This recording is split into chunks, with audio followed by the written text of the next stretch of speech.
গুম প্রতিরোধ, প্রতিকার ও সুরক্ষা অধ্যাদেশ 2025-এর খসড়া চূড়ান্ত অনুমোদন দিয়েছে অন্তর্বর্তী সরকারের উপদেষ্টা পরিষদ। প্রস্তাবিত আইনে গুম করার অপরাধের জন্য সর্বোচ্চ মৃত্যুদণ্ডের বিধান রাখা হয়েছে।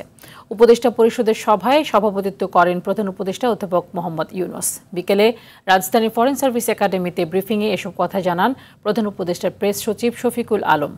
জাতীয় মানবাধিকার কমিশন ও তদন্ত কমিশনকে গুম সংক্রান্ত অভিযোগ ও তদন্তের ক্ষমতা প্রদান করা হয়েছে। ট্রাইব্যুনালে অভিযোগ গঠনের 120 দিনের মধ্যে বিচার সম্পন্নের বাধ্যবাধকতা, ভুক্তভোগী সাক্ষীর অধিকার সুরক্ষা প্রদান সংক্রান্ত বিধান অন্তর্ভুক্ত করা হয়েছে।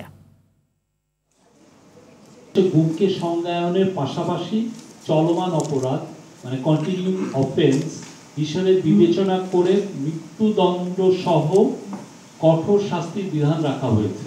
কোন আটক কেন্দ্র স্থাপন, আয়নাঘর, যেগুলো আয়নাঘর নামে পরিচিত, স্থাপন মানে আপনি স্থাপন এবং এটা ব্যবহার এর শাস্তিযোগ্য অপরাধ হিসাবে ঘোষণা করা হয়েছে।